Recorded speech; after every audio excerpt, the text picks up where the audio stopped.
itu si juru bicaranya Philip Morris tuh. Dia tuh ngeliatnya Agak keras suaranya karena ini direkam itu masuk juru bicaranya di Philip upload di Morris YouTube. dia itu ngeliatnya Penutupan. tuh kurang lihai. Dia nggak punya background yang kuat untuk mempertahankan Philip Morris. Cuma dia cuma bilang, iya saya nggak tahu. Kamu kok cepet ngambil kesimpulan? Gue gitu tahu itu dia nggak punya alasan yang kuat buat nyanggah pendapatnya si cowok itu namanya siapa? Christoph Iya. Putzel. Ya itu Putzer itu. Cuma itu Sama yang anak kecil rock tadi itu. oke. Yang lain bukan deh. Yang menarik menurut kamu ya gak wajar, gak biasa atau Akhirnya tuh kayak ada pesannya gitu loh dari awal exercise-nya itu. Kan katanya yang PB Jarum itu kan dia perusahaan kaya ya di Indonesia, tapi PB Jarum itu maksudnya itu. Nah, ironisnya itu kenapa kok perusahaan rokok gitu loh yang itu omsetnya terbesar. Padahal kalau di luar negeri itu kayak minyak, pertambangan. Kalau di Indonesia itu kan PB Jarum. oke. Itu aja. Yang lain Ya, yang lainnya ya sama kayak kalau misalnya luar negeri itu kan Agak keras sih. 18 tahun ke atas dilegalkan, baru legal gitu. Kalau kita kan anak kecil aja udah legal gitu.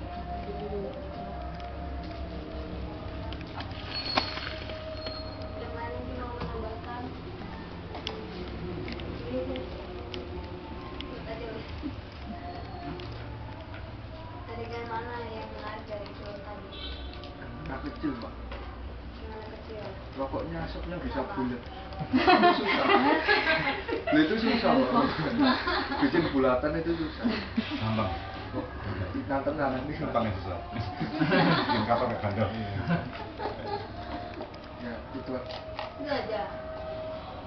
Kenapa menarik gitu? Iya.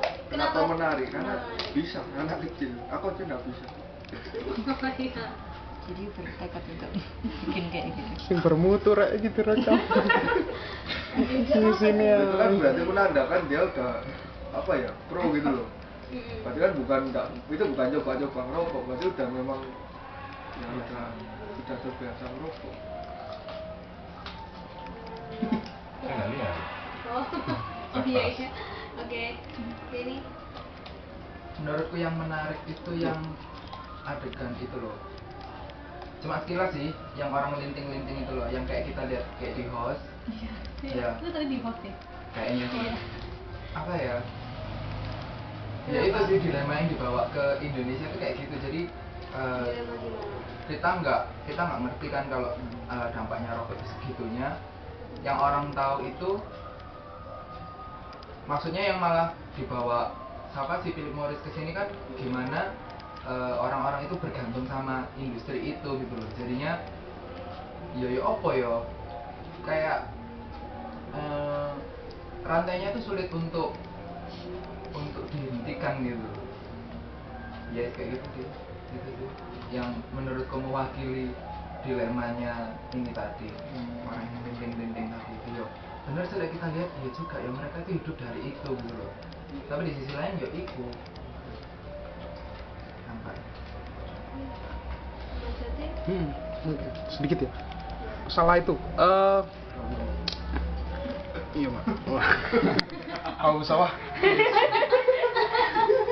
Gini, ada video secondary. Ini kan dirilis tahun 2010 ya. Video terbaru yang saya temukan itu tahun 2013.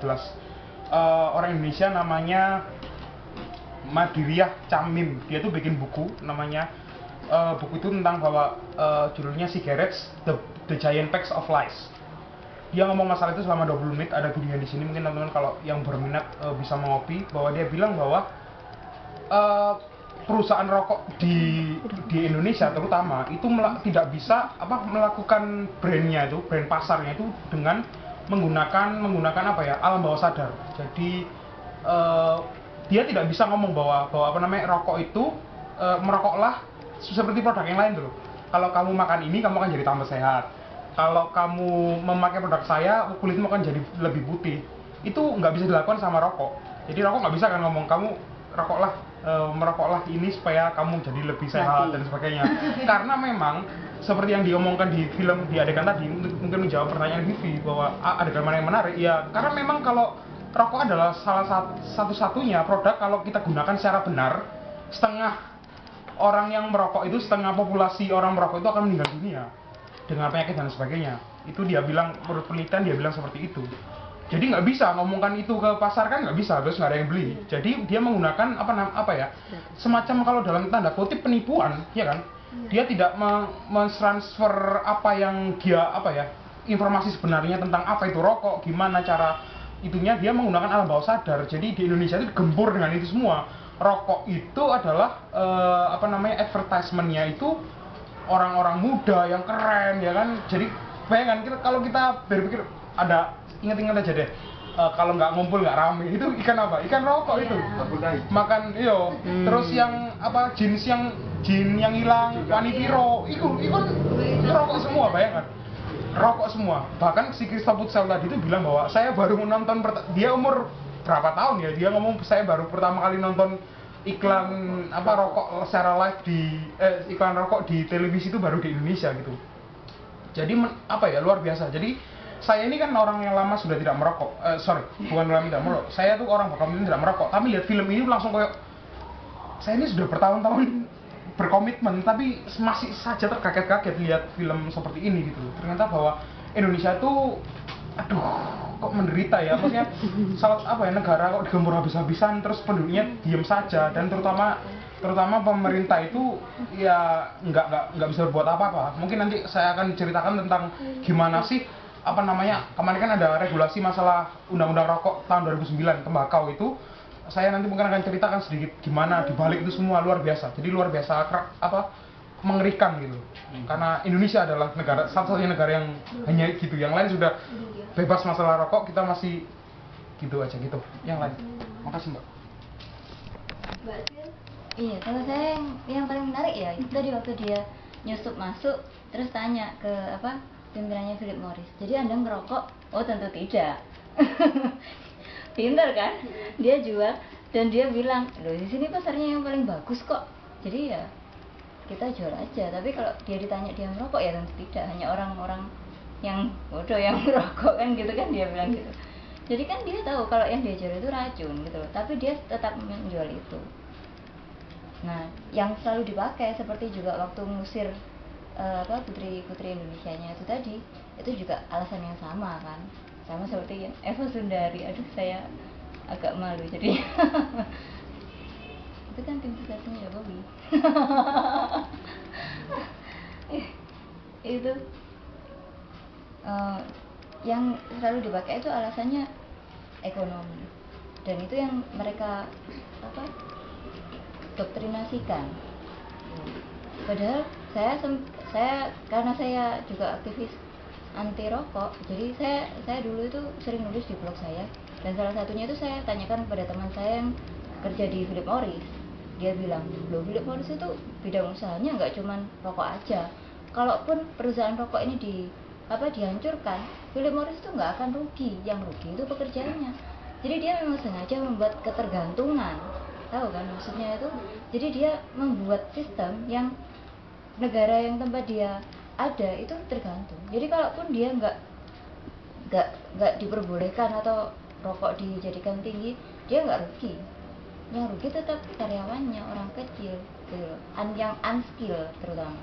Kalau yang skill, begitu dia keluar dia dapat kerjaan lain dong. Kalau yang unskill cuma penting aja kan.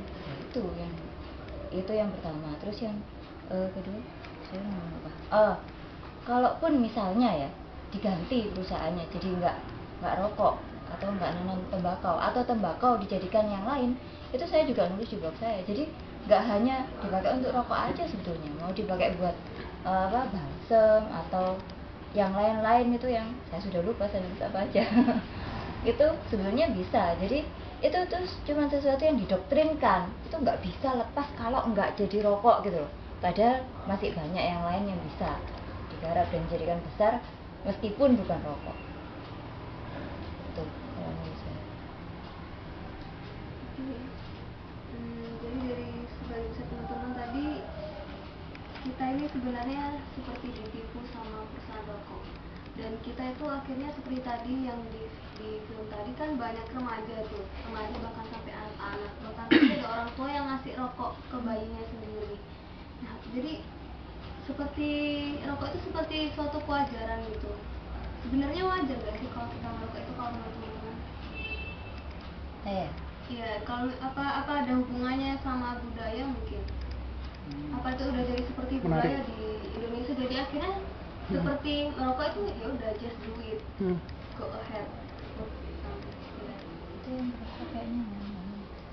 Iya, mungkin Ya, Mas siapa Tio. yang mau besar menanggapi wajar nggak sih apa itu emang udah jadi Iya. seperti budaya? Ya, Di sini kita tidak membenci perokok ya. lebih dibilang itu makanya pengaruh psikologisnya. Kita rokok ini lebih sangat psikologisnya. Jika kami nggak ngerokok, rasanya nggak enak. Setelah itu nggak enak. Jadi ketika awalnya budaya, tapi ketika itu budaya lama ini dari nenek moyang kita, terus dirasakan sampai kita sekarang, akhirnya itu kayaknya sudah benar-benar jadi kayak merasuk ke dalam baik itu. Apalagi yang pertama kali mencoba, akhirnya terbiasa ini jadi kayak psikologis. Dengan rasa rokok itu ya historinya panjang, jauh sekali kalau Indonesia. Itu aja menurut saya. Menurut teman-teman yang lain mungkin ada pendapat yang berbeda. Saya jadi ingat dulu pernah ada tulisan itu waktu gencar-gencarnya rokok mau dibuat undang-undang pembatasan, itu ada yang nulis merokok sebagian dari iman.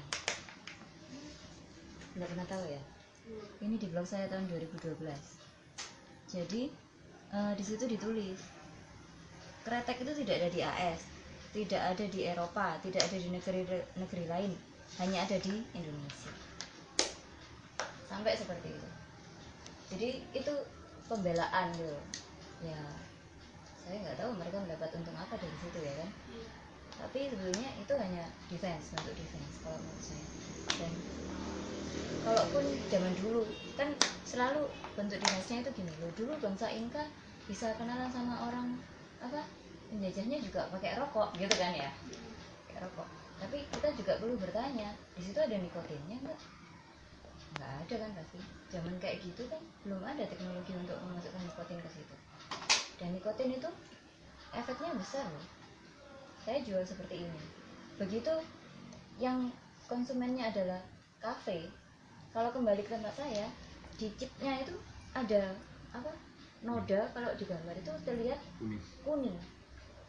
Itu benda mati. Bayangkan kalau itu di paru-paru kita, itu nggak bisa hilang itu, padahal di benda mati ya, apalagi kalau di kita yang bergerak gitu. Jadi semua yang dilakukan oleh orang-orang itu tuh sebenarnya cuman defense, dan mereka ya nggak sadar jadinya mau masukkan itu sebagai budaya sebenarnya itu bukan budaya. Kalaupun dulu Jonggrang misalnya melinting rokok gitu ya, tapi itu juga nggak semua. Kalau kita pernah dengar ceritanya Ibu Kartini ngerokok, enggak juga kan. Padahal yang ngerokok cuma yang kalangan tertentu aja. Itu seperti bentuk kelas gitu ya. Nah, kalau dulu dianggapnya sebagai kelas gitu ya. Seperti Minang juga sebetulnya. Tapi kalau bedanya, kalau Minang itu nggak merugikan orang lain, kalau ngerokok merugikan orang lain. Jadi kalau menurut saya, merokok itu wajar apa enggak? Wajar, selama kamu nggak merugikan orang lain. Kamu mau merokok di gunung nggak ada orang lain, oke ya kan? Tapi kalau kamu ngerokok di sebelahmu ada orang, itu jadi kriminal. Kenapa? Karena kamu merugikan orang lain. Kalau ukurnya kan orang lain, merugikan atau tidak, itu kriminal atau tidak, itu loh ukurnya orang lain. Kalau menurut saya sih gitu.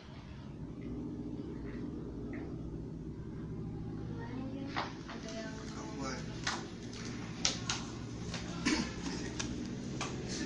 Hai Sat. Aku dulu pernah merokok curcol. Ya salah bang.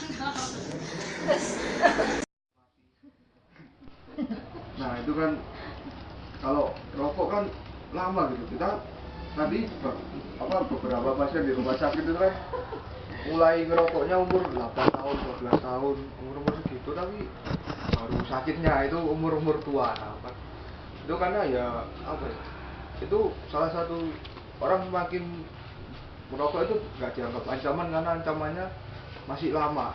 Misalnya di dan apa ya, yang tadi soal pengaruh lingkungan dulu, saya itu malah pertama kali nyoba rokok di asrama, tempat yang ketat.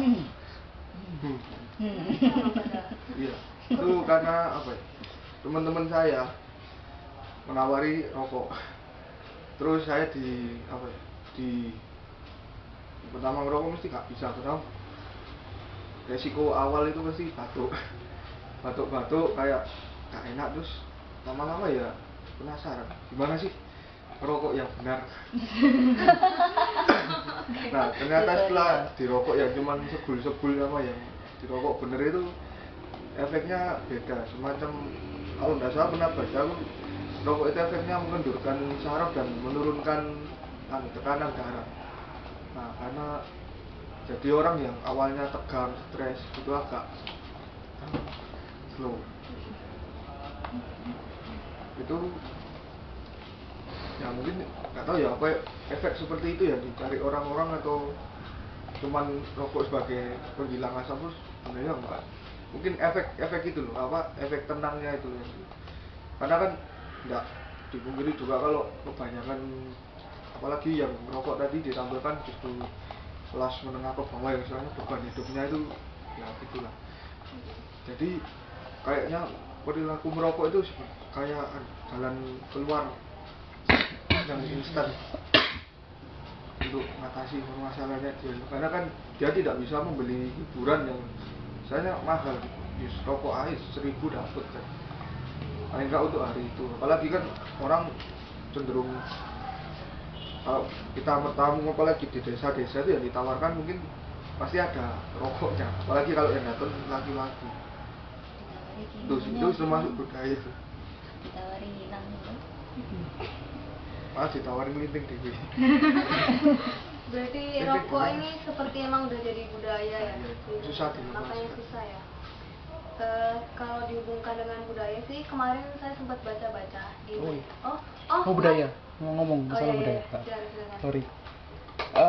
Budaya Indonesia adalah kretek. Ini memang apa ya? Jadi amunisi teman-teman penggiat industri rokok ini untuk mengcounter masalah teman-teman dari anti rokok. Indonesia kan kretek sejak dulu. Ya dijawab apakah budaya Indonesia itu disimplisitiskan bahwa hanya kretek saja. Saya kira kok mengkerdilkan budaya Indonesia yang sebelum megah ya. Filosofi yang kita dalam tuh hanya dikerdilkan di budaya kretek saja, satu. Kedua, bahwa saya kira ada teman-teman di sini tahu ya masalah budaya Nias ya, tentang dia lompat batu. Ada yang mengira itu baru atau lama? Oh, itu adalah baru. Karena apa? Budaya lompat batu itu menggantikan budaya dulu. Kalau orang tuh bisa dianggap sebagai dewasa, dia tuh harus mengumpulkan kepala berapa gitu loh. Jadi membunuh orang-orang itu serius. Boleh dicek di Google masalah itu. Bahwa itu jadi kita mengira itu budaya lompat batu itu budaya dulu. Itu enggak, itu budaya baru. Budaya dulunya bahwa harus mengumpulkan kalau nggak salah kulit kepala atau seperti di Indian gitu. Terus masalah budaya tentang masalah perbudakan dari zaman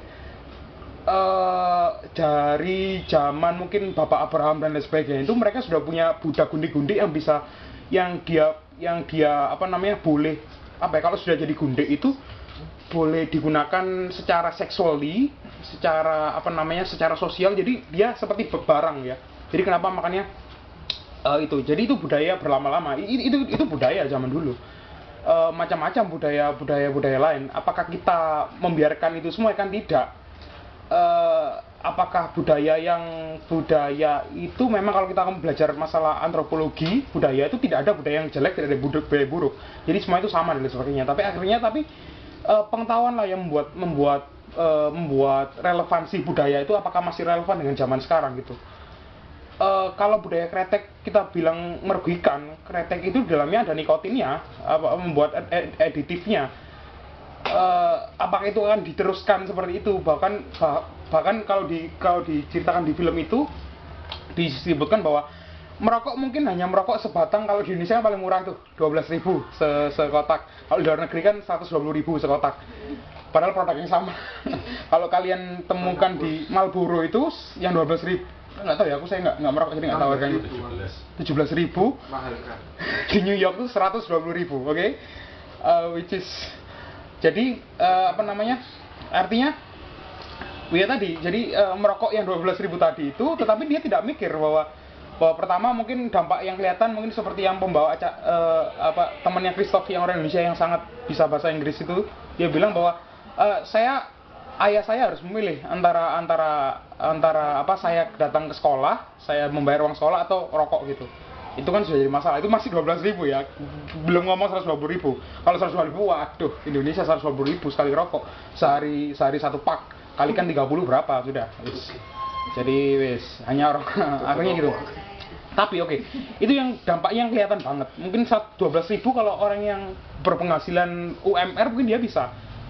Tetapi dia tidak membayangkan bahwa budget yang dikeluarkan dia untuk mengobati sakit-sakit penyakitnya dia itu loh, itu berapa ratus juta, nggak ngomong ribu ya, juta.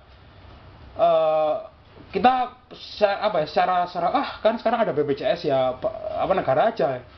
BPJS itu digunakan hanya bisa bertahan kalau itu musyawarah, kalau bukan apa, secara kebersamaan kekeluargaan. Makanya istilahnya gotong royong. Jadi yang tidak sakit yang mengobati yang sakit lah. Tapi kalau disakit-sakitkan semua se Indonesia, ya anggaran hancur dan negara akan kolaps, dan pemerintahan tidak berjalan dengan lancar, korupsi di mana nggak ada yang ngawasi dan sebagainya, hancur lah Indonesia gitu loh. Jadi sampai sejauh itu kita ngomong hanya masalah liting rokok itu, tapi kalau ngomong masalah budaya, hati-hati deh ya, karena budaya Indonesia itu tidak serendah itu sih menurut saya.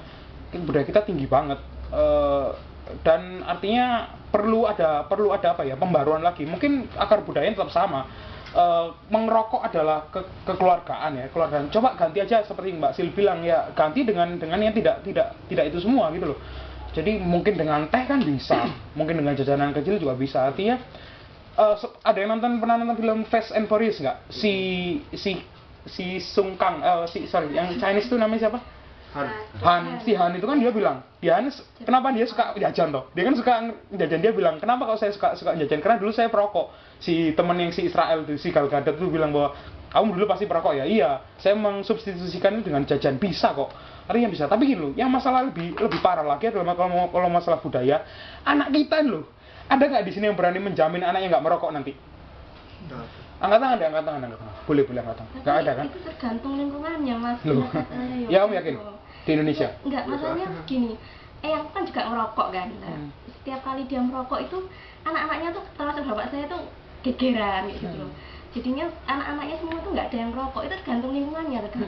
250 juta orang dengan tingkat pendidikan yang tidak merata. Indonesia kan termasuk yang di bawah itu. Mungkin keluarga aku dan keluarga Yvonne tingkat pendidikan menengah ke atas. Tapi yang bayang di pelosok-pelosok desa yang tadi, anak kampung yang teman yang gemuk tadi itu ada sekitar 15 orang itu, apa kita bisa yakin 50% tidak merokok?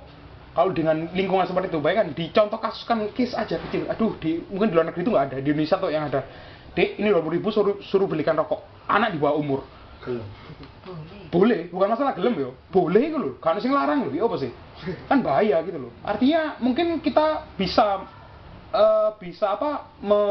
mengedukasi keluarga kita, tetapi gimana dengan di luar sana yang luar biasa masifnya. Karena dia tuh, makanya kenapa sudah ngomong masalah budaya, lingkungan itu terbentuk oleh pola pikir yang diterapkan oleh perusahaan-perusahaan rokok tadi itu. Dia tuh masuk ke dalam bawah sadar kita. Kalian tahu kan di sini masalah alam bawah sadar itu tidak bisa dijelaskan secara langsung, tetapi mempengaruhi kita sampai tua. Bukan sampai tua, sampai mati. Gimana cara kita mendidik anak itu dipengaruhi semua oleh itu semua. Mungkin di sini saya masih punya kalau saya nggak nonton masalah ini ya, mungkin saya ngomong saya rodok nggak apa sih, yang penting aku nggak rokok. Tapi saya mikir, waduh, lah terus anak-anak yang lain, generasi muda Indonesia yang bayangkan loh, disasar secara unofficially 14 tahun ke atas. Padahal di Indonesia itu kan regulasinya kan 18 tahun ke atas.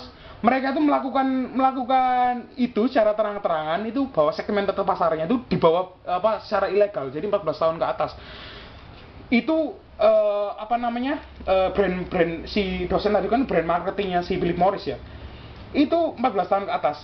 Yang terjadi sekarang itu banyak yang 14 tahun tambah ke atas lagi itu sudah mulai merokok lagi. Luar biasa loh. Saya tidak mikir masalah apa ya. Saya nggak mau berdebatkan masalah pilihan untuk merokok atau tidak, itu terserah lah. Menurut saya pilihan selalu apa namanya, akibatnya adalah konsekuensi memang bisa konsekuensi diri sendiri atau teman-teman yang kita cintai, orang-orang yang kita cintai mungkin kena konsekuensi. Itu pilihan lah. Sudah, saya nggak mau berdebat masalah itu. Tapi generasi muda Indonesia ini sekarang lagi digencarkan masalah itu, dan menurut saya Terus masalahnya kan ini orang tua nggak ngawasi, dan memang bapak saya bukan perokok, tapi kakek saya sama saya jarang sekali interaksinya, bahkan karena beda kota kan, di luar kota. Nah karena itu tadi lingkungan, nah itu loh, bapakku itu nggak ngamati aku beli apa, apalagi di Indonesia yang tadi jelas-jelas dilihatkan di film kan, anak kecil beli rokok aja dibiarin gitu, nggak ada yang, kan apa ya, pemikiran orang anak kecil beli rokok itu antara dia pasti kira-kira ya paling disuruh bapaknya. Nah model apa ya, tadi yang bukan masalah budaya sih, apa ya, pola pikir yang bahwa merokok itu biasa aja itu tuh, yang agak susah dirubah. Karena kalau pola pikir gitu sih gimana ya, orang apalagi kalau dirubah dari orang yang enak dari awalnya merokok terus gak usah merokok, itu ya agak susah sih. Banyak tekanan fisiknya kan berat. Mungkin tambahnya gitu, dibilang budaya agak susah juga sih, karena kita tanya historisnya asal mula. Mungkin kalau ditanya siapa penemu rokok pertama, itu nggak akan ada yang bisa jawab. Cuman kalau ditanya sejarah perkembangannya mungkin bisa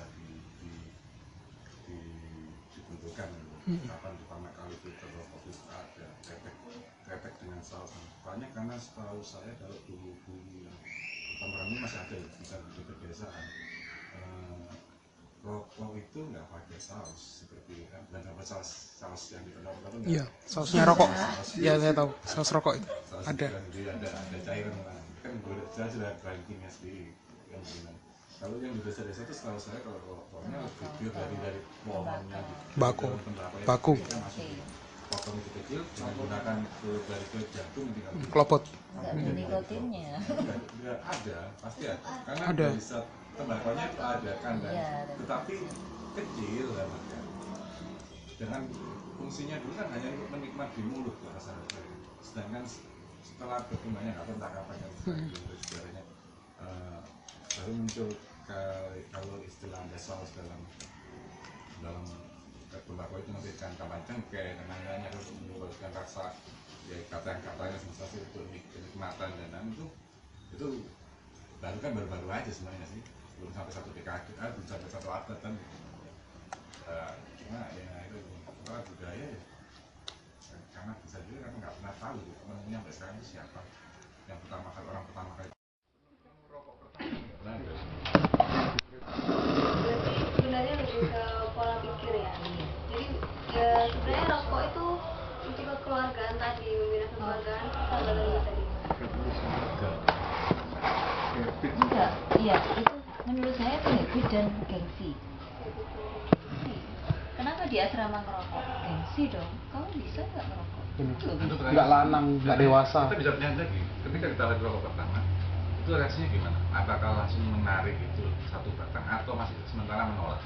Ragu, Tapi langsung tarik juga? Enggak masih. dikeluarin temen tua. Aku nyoba rokok yang udah nyala. Oh, pada saat itu juga? Iya. Oh, jadi tawarin satu langsung nyoba? Ya, memang Tapi masih ragu ya. Kayak pertanyaan itu. Tapi ada istilah sindiran biasanya kalau teman cowok kan gitu kan, kok kalanang. Oh Iya, enggak, nah, itu di asrama putri iya. juga berjalan seperti Iya, tapi nggak. sama. Oh, iya. Benar, Wow. sama. Ini gini, jadi ada suatu kebanggaan dalam masyarakat kita itu kalau bisa melanggar aturan, iya nggak? Makanya saya waktu ngajar, kalau ada murid saya yang makan di kelas, saya nggak akan nuntut. Kamu nggak akan bangga makan di kelas karena aku nggak melarang kamu. Sih, Jadi itu efeknya kebanggaan. Kenapa? Karena kita terbiasa dikekang. Ya biasanya gitu kan, kalau itu yang cocok itu gitu kan. Kalau anak. Padahal Tapi di asrama putri juga ditawarin. tidak ada yang Alasannya merokok. apa? Melanggar. Padahal gak ada ngaruhnya tuh. Iya. Gak ada Rokok pertama ngaruhnya. itu. Ngerokok pertama itu nggak ono sih langsung seneng langsung gak ono, pasti batuk-batuk dan pusing kepala. Pasti semua gak ono yang langsung sing gagah, pasti gak ono lah. Langsung wis wah langsung Sampai cari. kadang kalau yang paling ekstrim nanti yang bilang gini kalau dia merokok. Wah gak lanang gitu. Iya. Berarti masih ngerokok, rokoknya tetep kayak oh. Lah iya, bener. Kan gitu loh. Bener. Tetep aja gitu, gak ada pengaruhnya gitu loh. Makanya Godaan itu kan masuk aneh. Mungkin ada yang lain yang mau berpendapat Berarti tentang tadi Mbak, pelajaran merokok. sama Mbak Sil ngomong soal dilarang berarti kalau gini ya, apalagi di sekolah-sekolah itu kan gitu banyak sekolah yang ketat gitu mengatur anak-anaknya nggak boleh rokokan, sekali rokokan SP atau bahkan ada sekolah yang mengeluarkan. Tapi kan dengan tindakan itu cuman nggak benar sih kan. Anak-anak itu justru semakin tertantang jika dia bisa merokok, bahkan sampai di lingkungan sekolah, di dalam sekolah pun dia bisa merokok itu sampai levelnya naik gitu kan. Semakin ditakut disegani sama teman-teman gitu. Agar nggak ketahuan. Karena Iya kan? apa ya, aku jadi ada pikiran liar kalau misalnya di aturan sekolah itu wis nggak usah ngelarang rokok sampai begitu keras, sehingga maksudnya ya tetap mengawasi tapi tidak usah sampai begitu ekstrim memepet anak-anak yang misalnya punya cara ingin merokok itu. Ingin tahu aja sih reaksinya apakah tetap sama ketika perilaku merokok itu alaku biasa loh kak harus ngelarang kok. Nah gitu kan apa ya, sifat gagah atau sifat malu itu kan kalau dari teorinya ada teorinya itu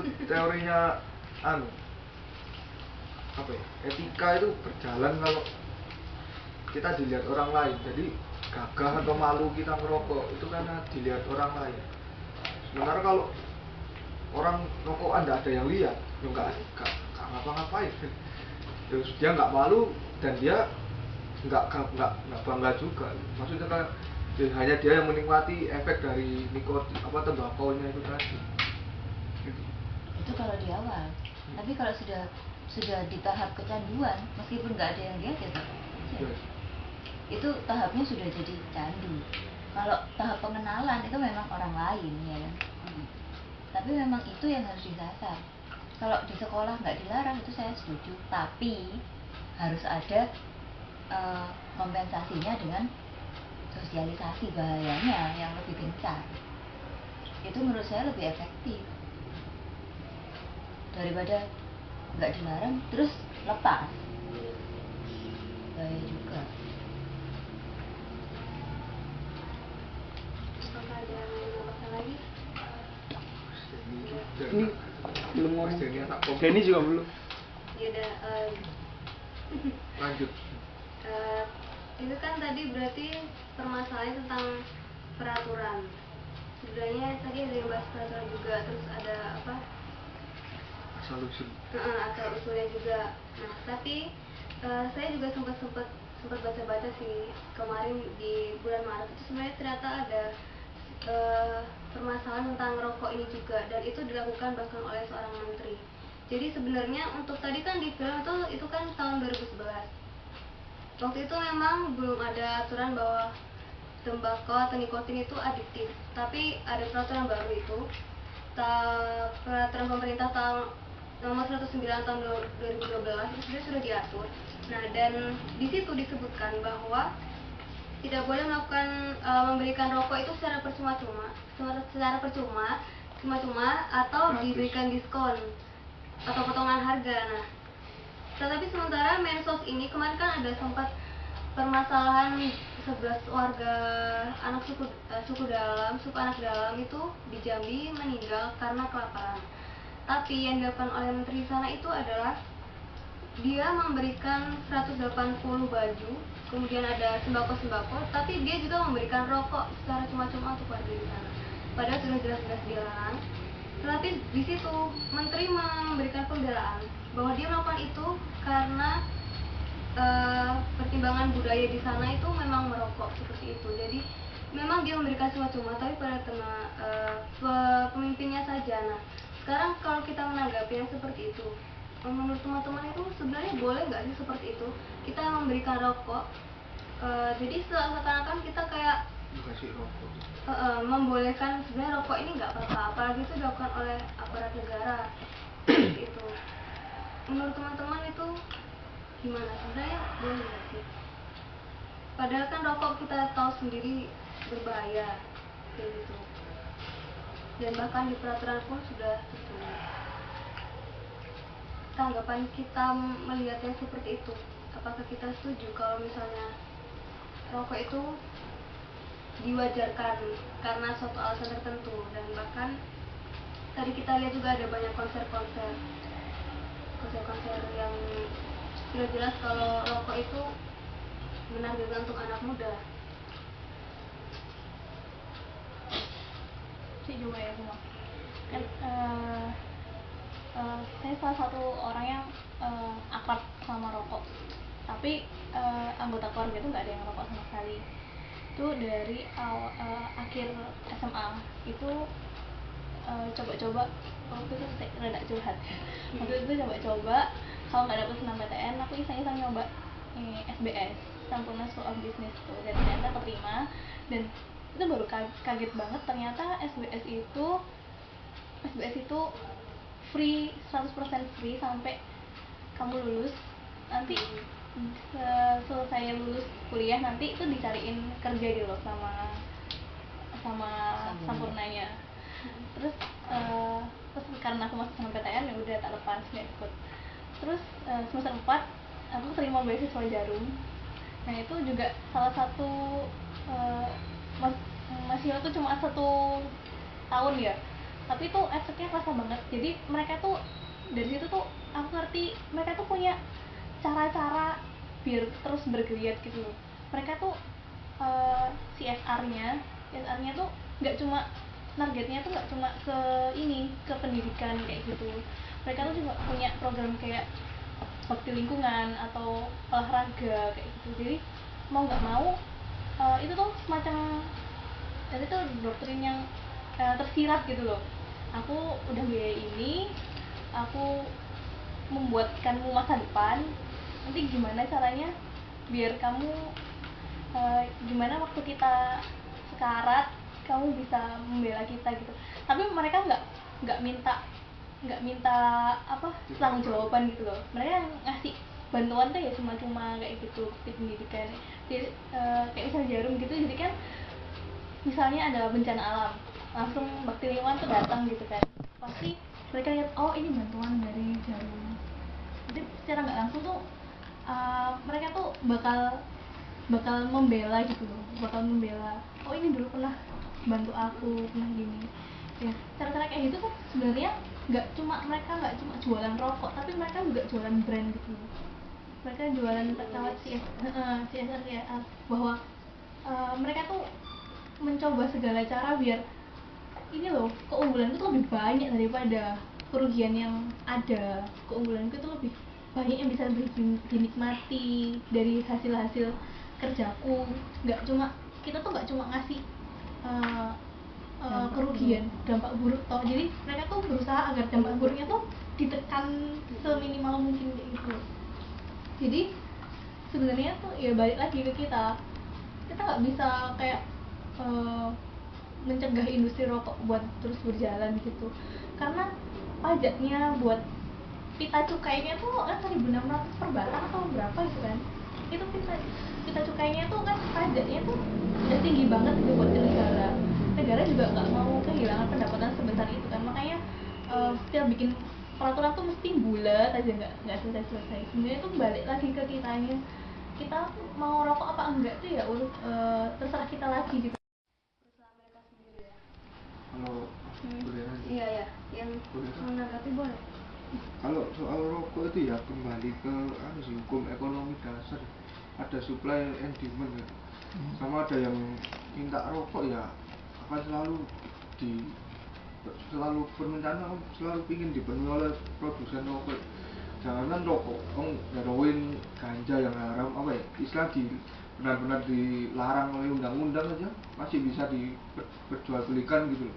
Meskipun sebegitu undercover tapi tetap bisa didapatkan karena ada permintaan ya, maka ada orang yang selalu akan memenuhi permintaan itu. Nah berarti kan apa tadi sempat di video tadi kan penurunan permintaan di Amerika itu karena itu berbanding lurus sama dia peningkatan kesadaran masyarakat akan kesehatan. Nah berarti saya kira tidak hanya soal produk rokok, berarti kan produk soda, produk itu kan sekarang juga mulai berkurang ya, justru dilempar ke negara-negara yang kita itu yang nggak sadar kesehatan, emerging countries ini. Ya itu tadi akhirnya ya kita anggap bahkan rokok itu masih dalam beberapa hal itu masih dianggap barang mewah gitu. Semakin itu tadi soal prestis dan orang yang beli rokok atau yang mengonsumsi rokok itu. Kalau soal pembatasan gitu tadi kan sempat bilang soal Menteri Susi itu, yaitu justru perilaku Menteri Susi yang menteri itu yang merokok itu macam apa ya, menunjukkan dia itu menteri yang keren gitu, bahkan karena dia apalagi karena dia perempuan ya, terus tatoan, jadi seakan-akan dia tuh diolah media sehingga justru perilaku merokok yang negatifnya itu hilang dengan keberanian dia tuh istilahnya nekat gitu, nekat berani, tindakan nekat dan beraninya tuh menggalangkan kapal atau tapi kan itu tadi yang diolah ternyata yang dimainkan itu emosi di iklan rokok, sehingga bukan menawarkan manfaat produknya tapi psikologis, memancing emosi orang yang lihat iklan itu. Oh dengan iklan rokok itu kayak jarum super, biasanya naik mobil terus adventure kemana atau jadi semacam orang elegan kayak iklannya Surya 16 atau iklan yang lucu-lucu dan menjelaskan kayak iklannya Samuna Hijau atau Jarum 76. Itu kan dia memainkan emosi gitu. Sangat gitu. Jadi orang kan dengan gitu kan pingin penasaran dengan teman nek ngerokok itu akan merasakan seperti itu. Kan justru yang unik itu kan malah iklan rokok itu tidak menampilkan orang yang merokok. Bukan boleh. Aturannya undang-undang. Tapi peringatan di bungkus rokok itu akhirnya nggak efektif. Iya. Dari peringatan yang tulisannya merokok dapat menyebabkan apa itu kan terus sampai diganti gambar-gambar yang gilani itu ya. Jadi tetap aja gitu. Ya itu moga-moga lah kan itu ono dampak titik. Berarti kan yang perlu dibangun itu bukan menghentikan orang merokok, tapi peningkatan kesadaran orang akan kesehatan. Saya boleh menambahkan nggak? Iya, Wah. banget Soalnya Boleh banget. om saya kan juga baru meninggal gara-gara itu stroke kan. Ternyata tuh orang tuh baru sadar akan bahayanya rokok tuh setelah dia sakit kayak gitu lah. Nah om saya tuh dari muda tuh memang dia rokok karena kayak menghilangkan stres gitu kan. Ada farmakologisnya itu kan dia menghambat enzim apa gitu, menghasilkan endorfin dan segala macamnya itu. Jadi om saya tuh 2 tahun lalu saya tuh masih jenguk tuh di Dharma Sada situ. Dia tuh di MRI kayak gitu. Setelah itu baru sadar kalau rokok itu nggak baik lah kayak gitu. Terus akhirnya dia berhenti rokok. Nggak ada orang yang stroke itu hanya karena stroke gitu, biasanya ada penyakit sebelahnya, jadi misalnya hipertensi atau diabetes kayak gitu. Nah ternyata hipertensi ini kayak silent killer gitu lah. Jadi selama dia hipertensi dia nggak sadar kalau dia hipertensi kayak gitu. Pertamanya pusing-pusing paling pusing-pusing kayak gitu. Nah om saya itu juga ceritanya kayak gitu, pertama pusing-pusing tapi ternyata setelah tuanya ini dicek tuh baru hipertensi. Nah kembali kayak Yoga tadi bilang katanya Indonesia tuh memang kesadaran kesehatannya tuh kurang. Kalau Amerika tuh kan kesadaran kesehatannya tuh tinggi, jadi mereka tuh pajaknya untuk PPN itu digunakan untuk kesehatan. Kalau di sini tuh sangat kurang sekali. Nah kayak om saya ini setelah dia stroke, setelah itu kan dia baru berhenti merokok. Setelah itu kemarin itu tahun lalu tuh meninggal gara-gara stroke. Karena karena hipertensi itu kayak pagi itu dicek ya, tekanan darahnya itu masih normal kayak gitu 130 kayak gitu. Tapi setelah karena dia tuh silent killer gitu kan, jadi kita nggak tahu kapan dia akan naik atau kapan dia akan turun. Jadi meninggalnya tuh malamnya kayak gitu. Nah ternyata setelah dibaca di jurnal atau di mana itu, stroke tuh kayak dia pertama kali menyerang itu nggak apa-apa, tapi kalau second attack itu baru dia menyebabkan kematian kayak gitu. Nah kemarin saya ke rumah sakit kan, setelah mengecek PMR apa namanya patient medication record itu, orang yang saraf yang di rumah sakit Dr. Sutomo itu kan 1 bulan yang IRD yang instalasi rawat dalam itu stroke itu 20 orang 1 bulannya, dan itu 80% itu adalah perokok.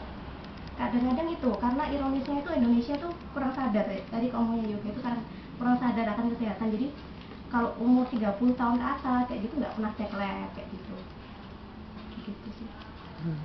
Jadi kesadaran kesehatannya itu. Iya. Kalau saya lihat sih mungkin karena apa ya? Mungkin karena efek dari rokok itu kan sifatnya kronis kan, jadi jangka panjang. Jadi akhirnya karena dia sekarang baik-baik aja, akhirnya dilanjutin terus. Dan akhirnya dia baru berhenti saat itu semua udah terlambat. Parah, terlambat. Kayak gitu ya berarti. Ya. Itu kan kebiasaannya kita meremehkan. Iya. Karena itu kan slow killer dan yang lambat. Mungkin dan kebanyakan rokok kan pasti mikirnya saya kan nggak akan dapatkan mati karena rokok gitu, tapi karena penyakit lain.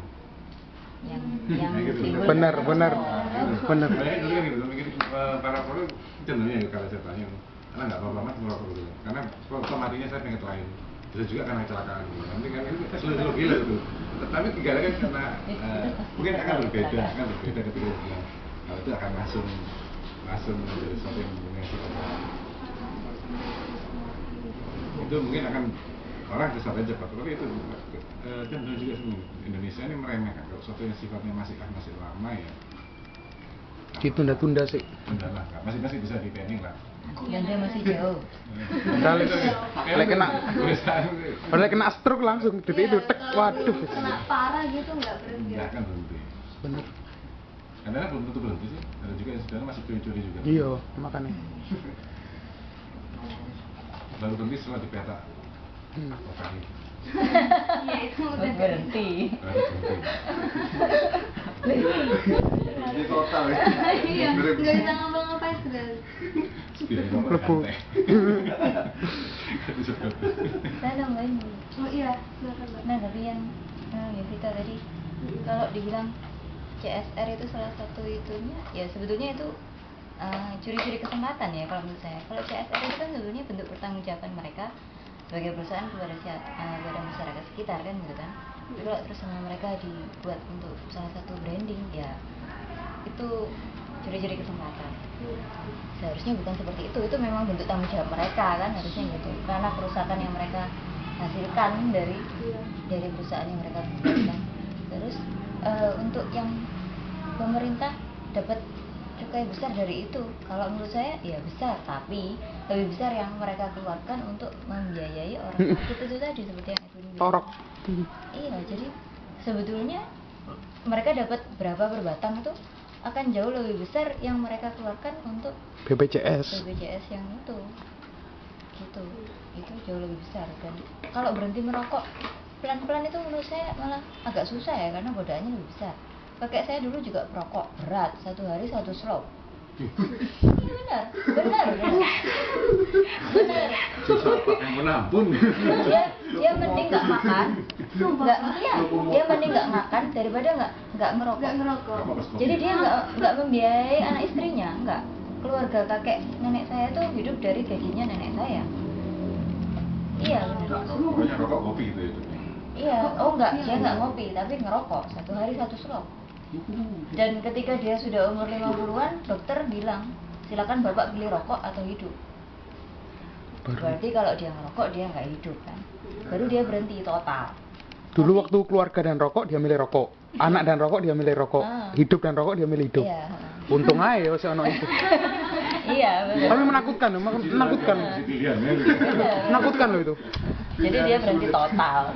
Tapi di belakang harinya ya tetap dia paru-paru karena takut menyakiti perasaannya ya kita bilangnya asma, padahal ya itu paru-paru lah. Siapa juga yang nggak tahu kalau dia merokok berat dulunya. Jadi ya tetap aja nggak meninggal karena rokok memang. Karena sudah nggak merokok tapi tetap aja efeknya itu gitu. Dan menurut saya kesadaran itu harus dilatih ya, karena seperti yang saya bilang di grup juga, itu kalau kita sebagai yang terkena dampaknya itu nggak mengingatkan, mereka kan merasa itu boleh gitu loh. Itu benar. Saya berulang kali bertengkar dengan orang. Jadi seakan-akan yang benar itu aneh gitu. Kalau kita tidak mengatakan. Di sana di Amerika kalau orang merokok malu, ya kan? Di Singapura orang merokok malu. Tapi sekarang Anda lihat di Singapura mulai banyak orang merokok. Di mana? Chinatown. Kalau Anda melihat orang merokok sembarangan, itu pasti orang dari Cina daratan. Karena mereka mulai menanamkan seperti itu. Jadi apa ya? Yang gampang gitulah. Ya. Bukan karena pendidikan juga kalau menurut saya. Orang-orang profesor juga tetap aja merokok. Itu bukan jaminan.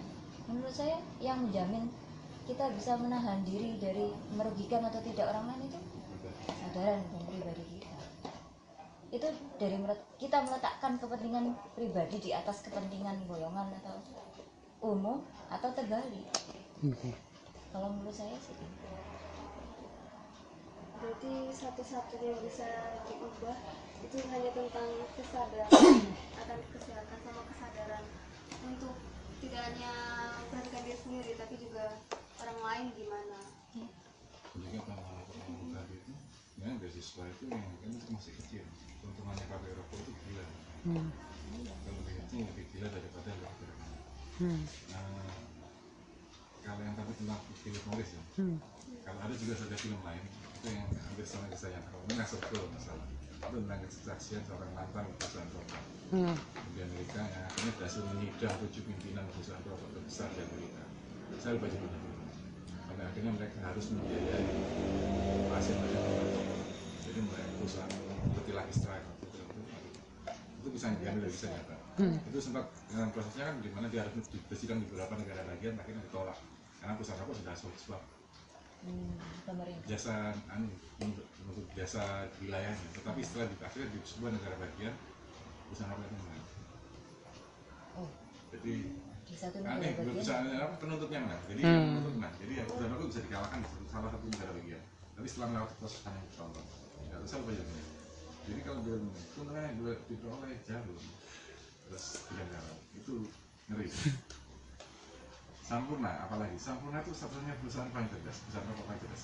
Dia sudah tahu tahun 2020 rokok itu nggak ada di Indonesia, nggak batasi bebas gitu. Karena dia lepas harga. Tapi dia hanya sekarang memang sudah lepas, tetapi dia hanya Sampurna hanya pegang untuk Jisamsu saja. Yang karena itu asli produk pertama tinggalan bapak kakeknya. Dan yang sisanya itu semua dipegang Philip Morris. Malah ngambil karena itu hitungan kan besar luar biasa kalau disebut kalau dibuka cari talannya. Sedangkan sekarang kalau di iklan beasiswa lainnya itu hanya semacam iklan tidak langsung, malah itu iklan tidak langsung. Terus kayak bulu tangkis, sepak bola itu kan tidak langsung, karena rokok itu cuma dibatasi baru boleh tampil di televisi itu jam 10 malam, tidak boleh menunjukkan gambar rokoknya dan orang rokok. Bahkan kalau kita lihat di televisi nggak pernah ada iklan rokok yang nyambung dengan produk rokok, terutama Sampurna. Nah, tapi pada bentuk mereka sekarang sudah lama menanamkan image. Ini adalah rokok, warnanya jadi slogan. Gimana ya tadi itu? Jadi pesannya sekarang lebih sifatnya kalau penjualan psikologis. Jadi alam bawah sadar. Nah itu yang jadi trik-triknya perusahaan sekarang. Produk beasiswa, terus bantuan yang sifatnya hanya untuk menutupi bahwa mereka kalau kita memang untungnya, tapi bagi mereka dua atau untungnya, double untungnya menurut saya.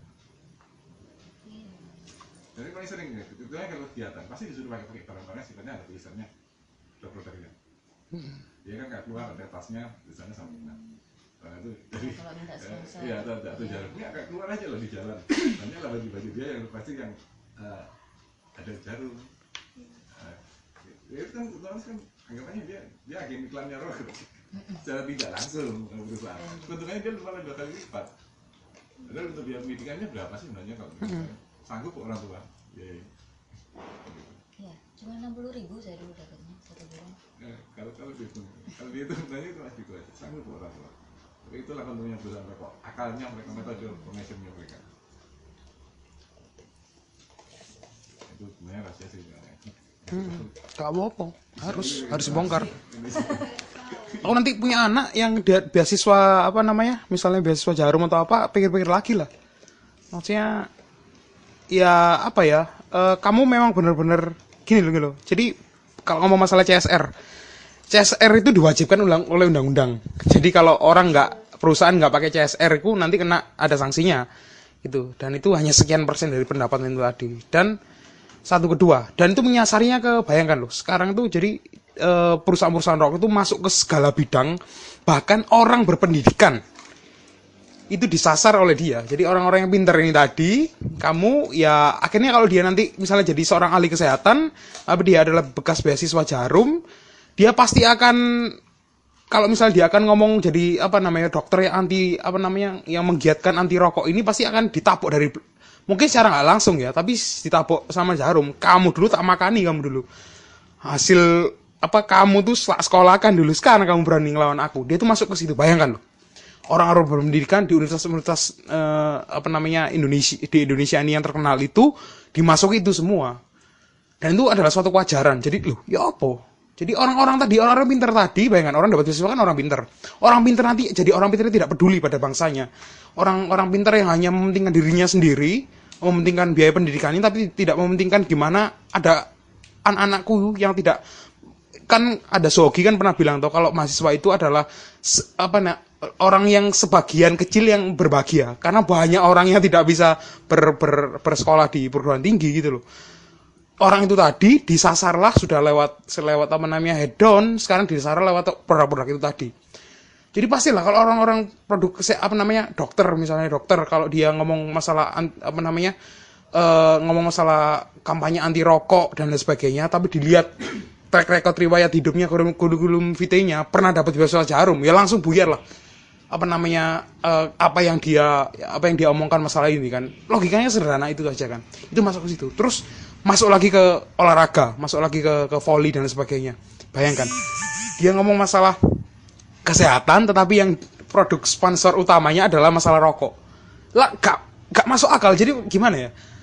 Saya punya tim sepak bola di Malang itu namanya Arema, tapi ngerokoknya kemudian itu ngerokok bentul. Jadi Arema ya Arema biru bentul dan sebagainya. Jadi ibaratnya pelaku kesehatan, orang sepak bola itu kan pelaku kesehatan yang mensponsorikan produk yang anti kesehatan. Ya apa itu kan? Lebih bagus lagi kalau ke Dinkes kan. Kenapa? Lebih bagus lagi kalau ke Dinkes. Lah, apa mana? Dinas Kesehatan merumusikan rokok wajur. Presiden tadi mungkin itu mungkin perlu dicermati ya masalah Vivi tadi bilang. Vivi bilang bahwa Menteri Kesehatan ngomong masalah itu. Menteri Sosial ngomong itu, terus mungkin si Menteri Perikanan Kelautan tuh si Susin mungkin keren ya, dia punya gebrakan yang keren, tapi juga perlu kita sebagai kaum intelektual itu ya harus ada yang baik kita kembangkan, tapi kalau ada yang salah kita harus ngomong bahwa Susi merokok di depan media itu bukan sebuah kebanggaan, itu bukan sebuah prestasi. Jadi itu salah. Pertama kita harus ngomong masalah itu, tapi itulah. Jadi bahwa kita ini Indonesia mungkin nggak tahu ya, menakutkan. Jadi kita digempur habis-habisan di segala penjuru memang. Tapi kalau misalnya Vita tadi ngomong masalah gimana terus nggak bisa melakukan apa-apa, ya itu terjadi sekian dekade di Amerika. Amerika dulu juga menggantungkan produknya di rokok, semua orang merokok. Jadi kalau kita nonton film zaman dulu itu kan ngerokok semua di itu. Saya ngerokok semua, terus dia punya toko kartun yang sangat populer di masa dihilangkan itu semua juga bisa. Artinya bahwa sebenarnya bisa kalau negara-negara punya komitmen untuk memberantas itu, sebenarnya bisa. Di Amerika juga bisa dilakukan, di berbagai negara.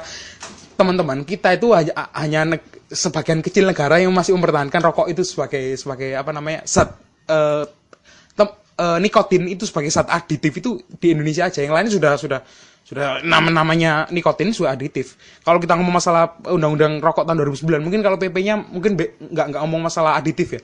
Ngomong sih, Mas. Ngomong masalah Di aditif. PP itu sudah dibahas semua. Jadi sebenarnya yang kayak misalnya CSR itu sebenarnya di situ tertulis jelas nggak boleh mempromosikan rokok dan brand pun nggak boleh dipasang. Jadi sama sekali nggak boleh menunjukkan kalau itu dari rokok sih. Apakah disebutkan nomenklatur? Saya belum baca PP-nya, tapi kalau di undang-undang kan gini, kalau undang-undang kan sudah jelas tidak, nikotin itu bukan zat aditif di undang-undang itu, karena ada ceritanya. Jadi waktu 2009 itu tadi mau dikeluarkan undang-undangnya H-1 ya, Ripka Ciptaning kalau kalian browsing tuh anggota DPR itu, jadi nggak tahu melakukan gimana caranya nomenklatur bahwa nikotin itu adalah barang yang bisa menyebabkan ketergantungan itu dicabut, hilang dari 2009 itu. Jadi saya rasa kalau di PP itu tidak menyebutkan masalah, mungkin rokok berbahaya iya, tapi tidak menyebutkan bahwa nikotin menyebabkan ketergantungan itu loh. Itu di Indonesia aja. Jadi di lain itu sudah bahwa nikotin menyebabkan ketergantungan. Di Amerika itu sudah ngomong, parlemen kan sudah berdebat itu tahun lalu, sudah habis-habisan tahun lalu gitu loh. Di Indonesia ini terlambat sekian puluh tahun. Ya, tapi gak apa-apa. Artinya bahwa seharusnya negara bisa berkomitmen masalah itu. Amerika pun bisa. Seharusnya kita memang bisa. Dan kita harus juga melihat sekarang, jangan terlalu pesimis ya. Sekarang itu ada perkembangan dengan baik, misalnya ikan rokok di 10 tahun jam 10 ke atas seperti Mas Tio bilang, terus di gambar rokok ada itu, minimal itulah. Tapi harus memang tapi saya rasa itu tidak bisa menyelamatkan anak-anak saya. Nanti saya pikir anak-anak saya dan teman-temannya ini perlu apa ya, kan banyak orang yang merokok sekarang itu bukan karena dia pengen ngerokok sih, tapi karena sistem alam bawah sadarnya bilang bahwa, teman-teman lingkungan alam bawah sadar lingkungannya bilang bahwa rokok itu tidak berbahaya, rokok itu ya kalau kamu nggak rokok kamu nggak maco dan sebagainya. Itu loh yang perlu dirubah, itu yang itu kayak gitu. Gitu. Karena bisa juga, karena negara itu bisa aja program dirubah-rubah. Karena masih selama negara masih tergantung 40% penghasilan non migas berasal dari rokok, negara pasti akan menggunakan rokok. Indonesia ini lebih dari 40% penghasilan non migas loh ya. Sedangkan Amerika sudah lepas dari itu sudah berapa tahun yang lalu. Amerika memang masih, tapi setelah beberapa tahun lalu kan mereka bisa mengurangi non migasnya, rokok tidak sampai 5%. Nah, kalau Indonesia itu masih lebih dari 30%. Jadi besar kalau penghasilan negara. Ini terakhir aja di rokok elektrik itu pertama muncul sebenarnya untuk sebuah terapi penyembuhan Ketergantungan. Karena hanya dipakai perlunya. Tetapi kemarin kok aneh gitu, ada larangan rokok elektrik dilarang masuk oleh Menteri Perdagangan, tapi bukan dari Menteri Kesehatan. Gitu. Karena sebenarnya kalau ada yang pernah mungkin cari-cari aja, itu ada desakan juga dari perusahaan rokok. Bahwa rokok elektrik itu merugikan mereka, dan rokok elektrik kan sangat merugikan mereka. Akhirnya Menteri Perdagangan mendapat tekanan sangat tinggi itu, melarang bahwa dilarang memasukkan rokok. Tapi mau di reshuffle menteri. Oh, di reshuffle mbak. Tapi itu kembali pada bahasa negara. Ya moga-moga menteri juga di reshuffle ya. 40% negara ini masih tergantung non migasnya masuk dari rokok. Itu lebih dari 30% itu. Agak susah ya. Susah sekali kalau minta yang harusnya kembali akhirnya ke kesadaran pribadi. Ya tapi iya maksudnya iya susah tapi gimana ya, perlu memang gini loh ya, seperti Mbak Sil tadi bilang ya, memang kakeknya dulu susah memang memilih antara keluarga dengan rokok, dia masih memilih rokok, tapi antara hidup dan mati baru dia milih hidupnya. Apakah negara harus ada dalam kondisi seperti hidup dan mati dulu baru bisa menghentikan rokok itu kan pertanyaannya kan. Apa kita harus sangat sudden death dulu baru kita berkomitmen untuk itu? Apakah ya lebih baik kan mencegah dulu? Apakah tidak lebih baik kalau kita mencegah dari awal dulu supaya tidak ada namanya memilih antara hidup dan mati? Kalau sudah sudden death dulu antara hidup dan mati itu kan sudah bahaya loh. Kakeknya Mbak Sil sudah melewati fase mencintai keluarga, memprioritaskan keluarganya, sudah melewati fase itu, sudah melewati fase memprioritaskan pendidikan itu sudah melewati fase itu. Apakah kita negara Indonesia itu mau ibaratnya like nyungsupnya dulu? Kan itu perlu dipikirkan. Artinya memang prioritasnya itu memang bukan masalah sepele gitu loh. Karena kalau ngomong perusahaan rokok itu memang sudah apa ya? Sudah gawat gitu loh. Jadi sudah gawat, memang perlu ada pembatasan luar biasa gitu loh. Kalau ini kita mau apa ya, seperti Ivan bilang stroke yang silent killer, perlu nggak apa Indonesia nanti itu harus yang langsung kolaps gitu, yang hancur lah semua kayak gitu, ya itu kan perlu dipikirkan gitu loh menurut saya. Jadi memang harus ada, negara harus punya peran kuat itu. Tentu di samping di sini bahwa teman-teman di sini sudah ngomong masalah komitmen pribadi, tentu tidak merokok, terus mengedukasikan ini kepada teman-teman sekitar bahwa rokok itu ternyata kamu itu dibohong-bohongi sekarang itu, penipuan sistematis gitu sih.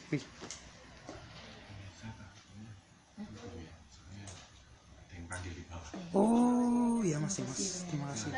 Saya mau berangkat besok kan. Wah, oke. Lokal mungkin rasanya nggak akan seenak apa ya, stick dengan Daging sapi. wagyu. Nah itu kan itu mindset seperti itu loh yang dibuat untuk menjaga pendapat seperti itu kan.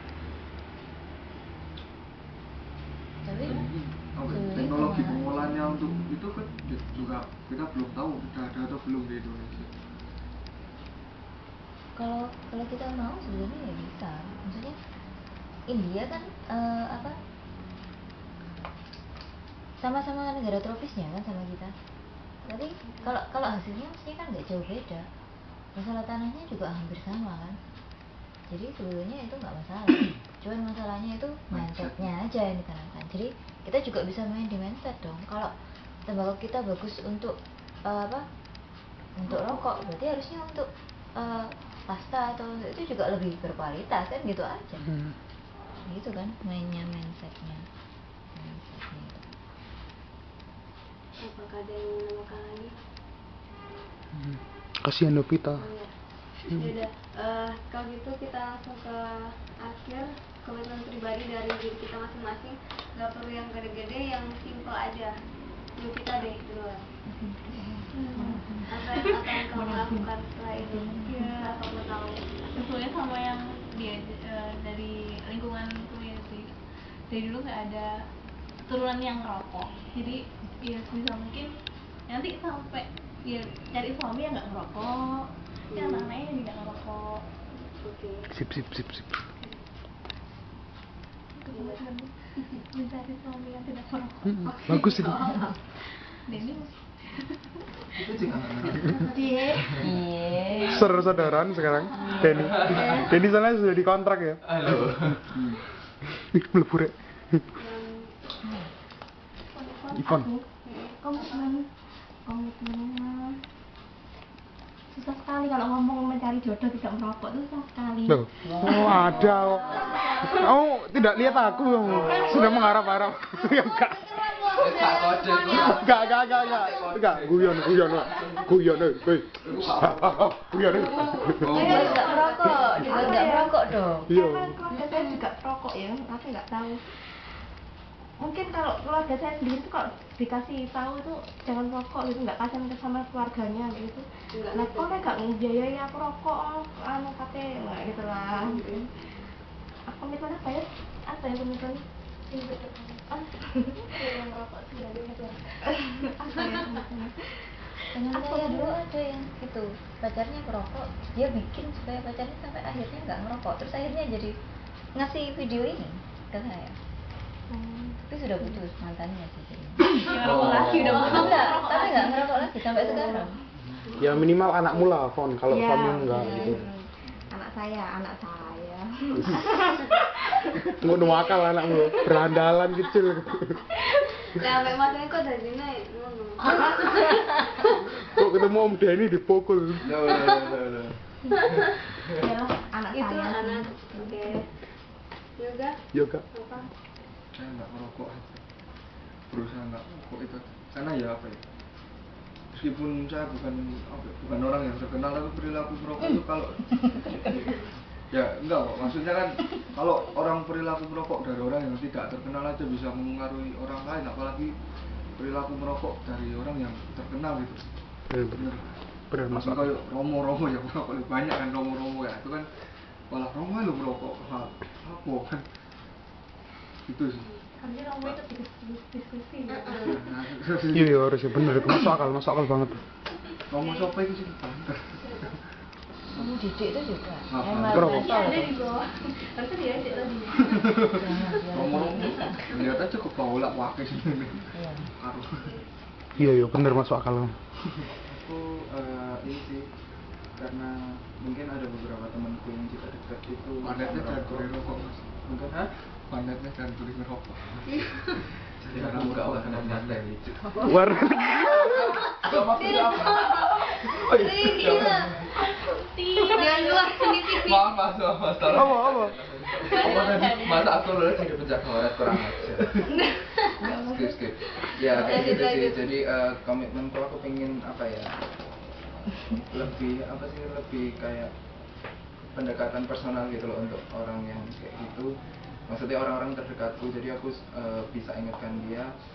Ya kalau bisa intinya aku berkomitmen berusaha untuk supaya dia at least mengurangi. Oke, Mas Edwin. Saya tetap tidak merokok. Semoga insya Allah sampai seterusnya tidak merokok, dan juga pasti harus perempuan ya, cari yang nggak merokok lah pasti. Masa aku aja nggak merokok, ceweknya merokok. Terus anaknya ya moga-moga, saya pengen anak saya juga tidak merokok. Bisa. Itu. Jadi dia punya prinsip, tapi punya kesadaran juga bahwa kalau dia baiknya kalau misalnya anak saya itu menyebarkan juga ke teman-temannya gitu. Saya juga punya prinsip pribadi ya. Kalau bisa yang tidak merokok dulu kan, saya kan kalau sebelum nonton film ini kan, sebelum diskusi itu kan, kalau nggak ngerokok ya wes. Kalau ngerokok, saya penting nggak ngerokok ya nggak masalah. Tapi sekarang kan memang ternyata perlu ada edukasi gitu loh.